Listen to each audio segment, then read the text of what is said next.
सत साहेब सभी को।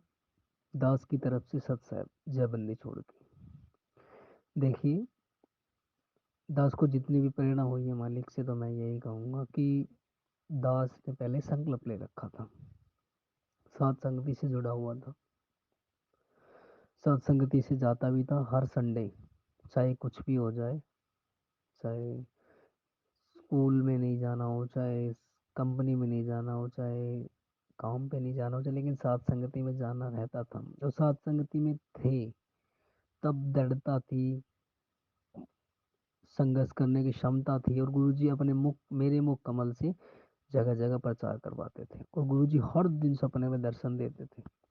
लेकिन जिस दिन से सात संगति से हटे, सात संगति से तो नहीं हटे थे, अपने यहाँ जज्जर बहन के घर पे जाते थे, लेकिन वहाँ भोग लगना बंद हो गया था। जैसे भी परमात्मा की दया से सिर्फ भोग भंडारा और मालिक की चर्चा करते थे, क्योंकि परमात्मा को दास ने, दास को परमात्मा ने प्रेरणा कर दी थी कि बेटा, जो भी चीज़ है, भोग लगना छूट गया कोई बात नहीं, अंधेव की आरती से कर लो, लेकिन मालिक की चर्चा करना मत छोड़ो, और आश्रम में बिल्कुल मत जाना।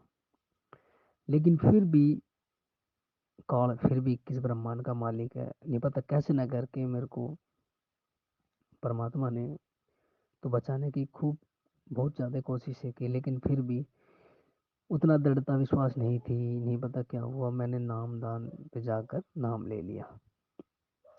अब देखा देखी में इनाम लिया, क्योंकि कुछ भगत कहते थे भाई, बिना बीज बोए सुनील आप आगे नहीं जा सकते, बिना खेत सवारे सवारे का क्या फ़ायदा जब बीज नहीं डलेगा। तो क्योंकि हम लोग जो गलतियां करते हैं, हम किसी परमात्मा पर आश्रित ना होकर किसी भगत पर आश्रित हो जाते हैं।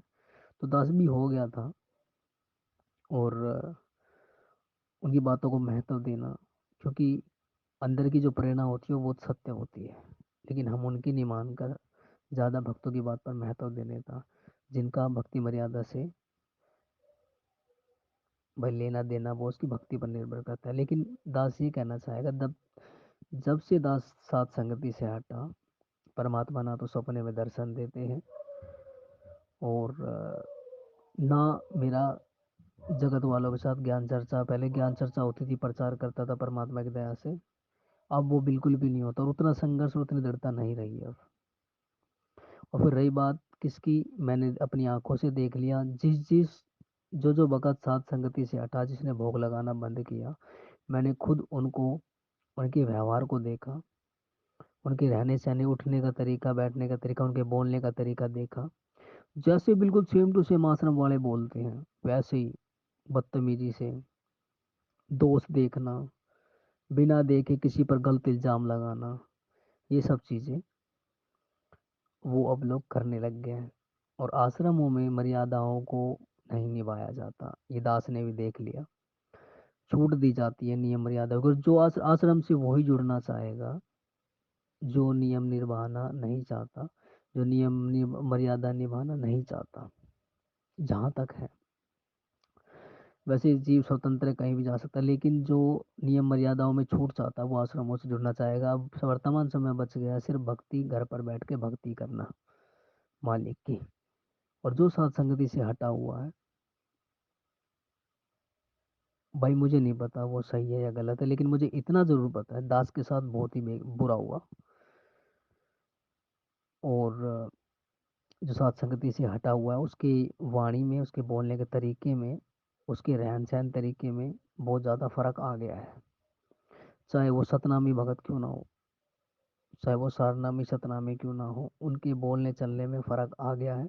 और ये ही काल की पहचान है, यानी काल का प्रभाव उसके ऊपर शुरू हो गया। जिस दिन से सात संगति से हटते हैं, हकीकत बात है, काल का प्रभाव उसके ऊपर शुरू हो जाता है, क्योंकि काल चाहता है ये सात संगति ना हो, भगत भाई आपस में मिलन ना करे, भोग ना लगाए, परमात्मा की चर्चा ना करे, क्योंकि काल यही चाहता है, जैसे रसोई के दरवाजे खुले छोड़ दिए जाए तो कुत्ता प्रवेश कर जाता है, इसी प्रकार भगत नियम मर्यादा में नहीं रहता तो काल प्रवेश कर जाता है। चाहे कितना भी तगड़ा भगत क्यों ना हो, चाहे कितना भी दृढ़ भगत क्यों ना हो, वो किसी हर किसी में दोष देखना शुरू कर सकता है, मोह ममता में फंस सकता है, धन दौलत में फंस सकता है, काम क्रोध लोभ मोह माया में फंस सकता है। और ये देखा देखी का मार्ग नहीं है, किसी एक भगत के पीछे मत लगो। अपने जो मालिक के सत्संग के आधार से चीजें कही हुई है वो अपनाओ। और आश्रम में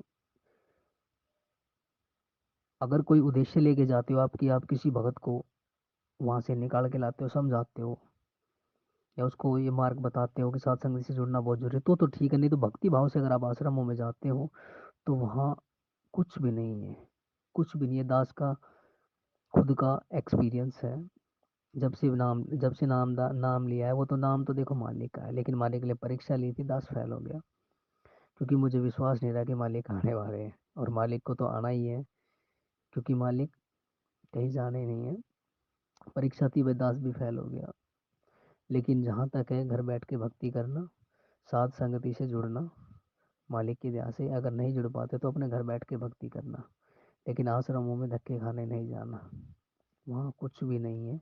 जो वहाँ जा रहा है या वहाँ से वहाँ जुड़ रहा है, उनसे जुड़ रहा है, उनके वाणी में, उनके व्यवहार में, उनके बोलने के तरीके में, उनके उठने बैठने के तरीके में बहुत फर्क आ रहा है, बहुत फर्क आ रहा है। सत साहिब जयबंदी छोड़ के।